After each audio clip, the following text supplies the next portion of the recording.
je vous remercie vraiment de nous tendre la perche pour parler, disons, de ces questions fondamentales qui interpellent la vie de la communauté rurale de Diembéring.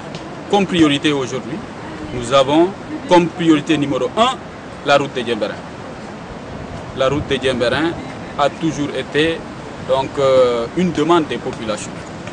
Depuis l'indépendance jusque-là, malheureusement, le tronçon Cap Skirring-Diembéring n'a pas pu être pris en compte dans les politiques de l'État en matière de bitumage. Dieu merci, à travers une pression que nous avons pu faire, l'État a signé donc, le marché avec l'entreprise Areski SA. Mais malheureusement, les travaux sont aux arrêts depuis la survenue de l'alternance le 26 mars dernier. Voilà pourquoi je pense que c'est le moment d'interpeller le ministre qui a la charge des infrastructures pour attirer son attention sur les difficultés que Diembéring va rencontrer si la route ne venait pas à être faite entièrement. Parce que présentement, il n'y a eu que la première couche qui a été posée.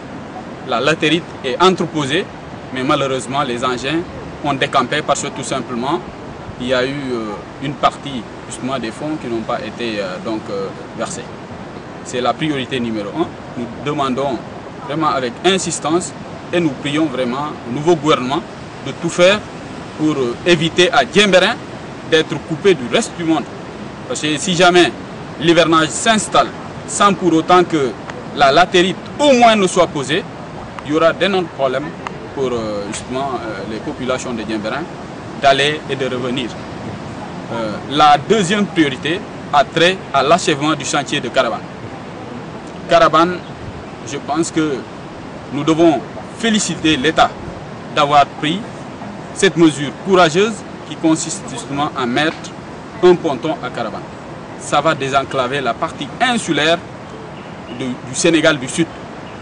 Je ne parle même pas de la Casamance, des îles de la Casamance, mais jusque dans les îles du Salou, justement le projet pourra avoir un impact positif.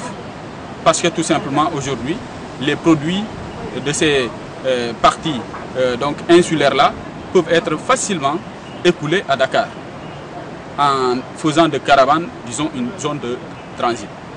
Aujourd'hui, les spécialistes, surtout l'entreprise, nous disent qu'ils sont à presque 95% de réalisation du projet. Il revient à l'État de rassurer l'entreprise Eiffage pour que les travaux puissent être achevés le plus rapidement possible. Nous étions là hier, nous avons pu parcourir vraiment ce chantier qui de plus en plus est en train justement de... c'est la ruine. C'est la ruine.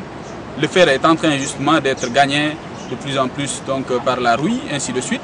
Je pense que l'État ne doit pas laisser vraiment ce chantier-là se détruire comme ça. Il faut le reprendre le plus rapidement possible.